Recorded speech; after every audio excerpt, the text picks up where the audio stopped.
Boker Tov, today's Friday, March 4th, Erev Shabbat Parshat Pekudei. It's still Rosh Chodesh today, Rosh Chodesh Adar. And so I shift my attention to Megillat Esther, as my class has done over the course of the week. The story of the Megillah, which continues to resonate, continues to speak to our present day. And I want to share with you a piece of Torah, a recognition on the part of the Malbim.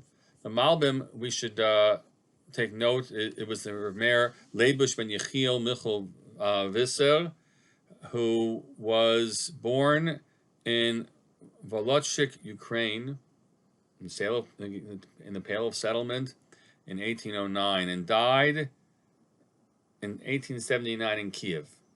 And so it's appropriate, especially, to learn some of his Torah today, as the events that are transpiring, the horrible events as they're unfolding, continue to unfold there. So I want to share with you the basic principle that he lays out in analyzing the whole story around Achashverosh in the Megillah. He says, I need to give you a lesson, or have a stop and consider the two ways in which people rule over others, are in leadership over others. I got to give you one introduction. The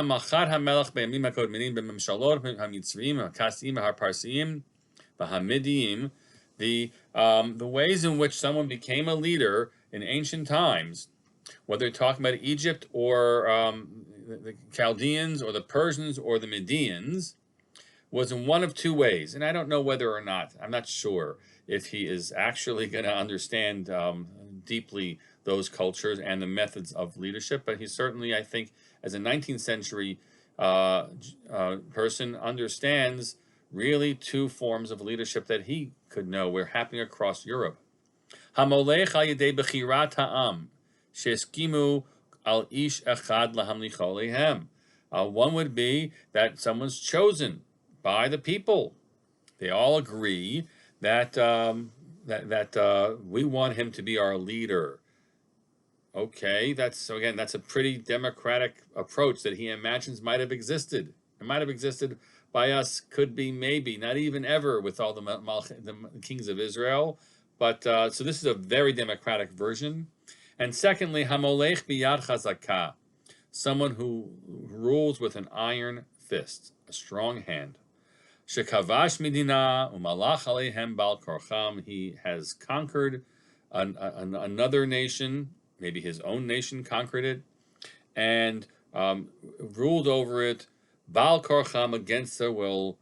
For example, he says the figure of Nimrod, who was seen in that way as a strong man, and he says that we should understand some critical distinction between this. That primarily, if you are an elected or chosen leader, you have mamlacha mugbelet. You have, in the end, what is a constrained reign. Hu shemeret shemisharet hamelach al ha'am. Shemishrat hamelach al ha'am hayta la gevul yadua. It was very clear what the lines were that he could not cross as the leader. And that was certainly the case primarily when people were chosen by an electoral process. Sha'az be'et bechiratam oto samu chok lemishpat hamelch. When they elected him, they lay out the terms by which they would agree to have him play the role that he plays. Whereas the other type, where someone who has forcibly taken control over a nation, that person in the end works bilti mugbelet. He does not have many constraints at all. Where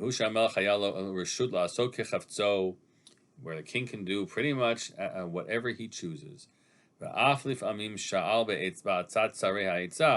He might sometimes ask for advice from advisors, but he can change laws and change rules and have, in the end, the people serve him, the law serves him, and the nation is his.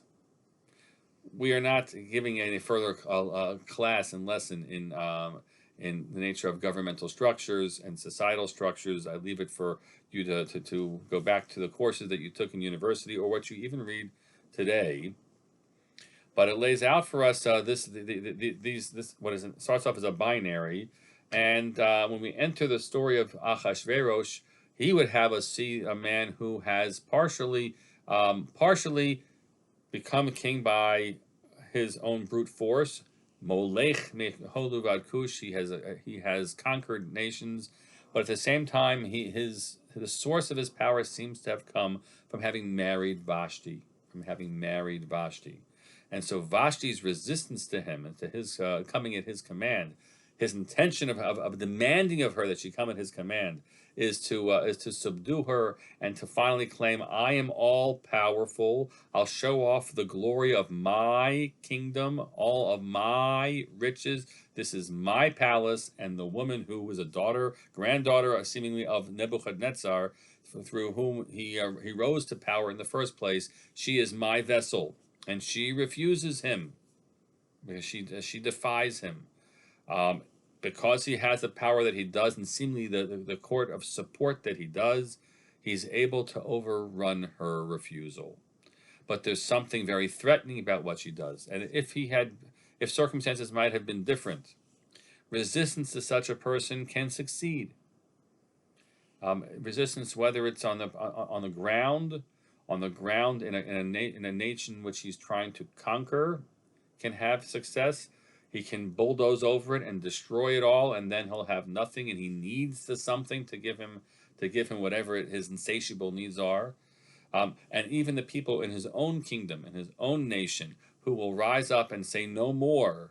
If enough of them rise up and say no more, he can again either bulldoze over them, or he will recognize the limits of his power.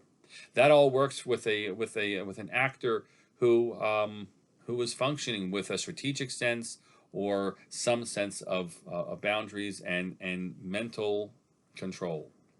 When that is lost, and the Megillah story is Kitov Lev HaMelech Bayayin. It only was lost because he was drunk when he made certain decisions. And otherwise, he was very astute. He didn't seem to get drunk in the rest of the Megillah story. But